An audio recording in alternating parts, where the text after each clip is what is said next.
एप्रिलचे 15 दिवस उलटले, पण अजूनही मार्चचा हप्ता खात्यात नाही. लाडक्या बहिणींनो, तुमच्याही मोबाईलवर बँकेचा SMS आला नाही का? सगळीकडे एकच चर्चा सुरू आहे. मार्च आणि एप्रिलचे 3,000 रुपये एकत्र मिळणार का? की पुन्हा फक्त आश्वासनच? गेल्या काही महिन्यांपासून हप्ते उशिरा येत आहेत आणि आता तर मार्चचा हप्तासुद्धा अडकलेला आहे. सरकार मोठा निर्णय घेणार का? खात्यात थेट 3,000 रुपये जमा होणार का? की पुन्हा एकच हप्ता देऊन महिन्यांची निराशा होणार?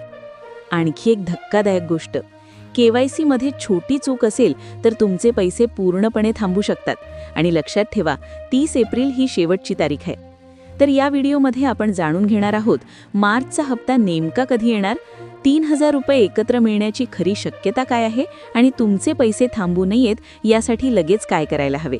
म्हणून व्हिडिओ शेवटपर्यंत नक्की बघा, कारण ही माहिती तुमच्यासाठी खूप महत्त्वाची आहे. सद्यस्थिती काय आहे? बहिणींनो, एप्रिलचा अर्धा महिना उलटला आहे. नियमानुसार दर महिन्याच्या 10 ते 15 तारखेपर्यंत हप्ता जमा व्हायला हवा. पण मार्चचा 1,500 रुपयांचा हप्ता अद्याप अनेक महिलांच्या खात्यात जमा झालेला नाही. यामुळे लाडक्या बहिणींमध्ये चिंतेचं वातावरण आहे.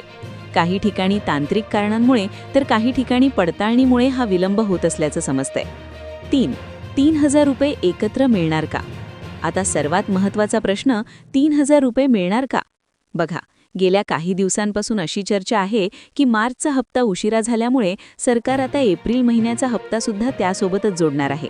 म्हणजेच 2 महिन्यांचे एकत्रित 3,000 रुपये महिलांच्या खात्यात जमा होऊ शकतात. महत्त्वाची टीप, लक्षात घ्या, सरकारने अद्याप याची अधिकृत घोषणा, ऑफिशियल अनाउन्समेंट केलेली नाही. पण यापूर्वीही काही वेळा 2 हप्ते एकत्र आलेले आपण पाहिले आहेत. त्यामुळे जर मार्चचा हप्ता पुढच्या काही दिवसात आला नाही तर एप्रिल अखेरपर्यंत नक्कीच 3,000 रुपये मिळण्याची दाट शक्यता आहे. 4. पैसे का रखडले? KYC आणि त्रुटी. पण थांबा, जर तुम्ही एक महत्त्वाचं काम केलं नसेल तर तुम्हाला हे 3,000 रुपये सोडा, 1,500 रुपये सुद्धा मिळणार नाहीत. अनेक महिलांचे अर्ज मंजूर झाले आहेत, पण तरीही पैसे येत नाहीत. याचं मुख्य कारण म्हणजे eKYC. ज्या महिलांनी अजूनही eKYC पूर्ण केलेली नाही किंवा ज्यांच्या अर्जात काही त्रुटी आहेत, त्यांचे पैसे थांबवण्यात आले आहेत. सरकारने आता अशा महिलांना 30 एप्रिलपर्यंत अंतिम संधी दिली आहे. तुमच्या अर्जात काही चूक असेल, बँक खातं आधारशी लिंक नसेल तर त्वरित दुरुस्त करून घ्या. 30 एप्रिलनंतर तुमची ही संधी हुकू शकते. 5. तुम्हाला काय करायचे आहे? तुम्हाला तुमची स्थिती तपासायची असेल तर खालील गोष्टी करा. 1. नारी शक्ती दूत ॲप किंवा अधिकृत वेबसाईटवर जाऊन अर्जाची स्थिती, स्टेटस तपासा. 2. तुमचं बँक खातं आधार सीडेड आहे का याची बँकेत जाऊन खात्री करा.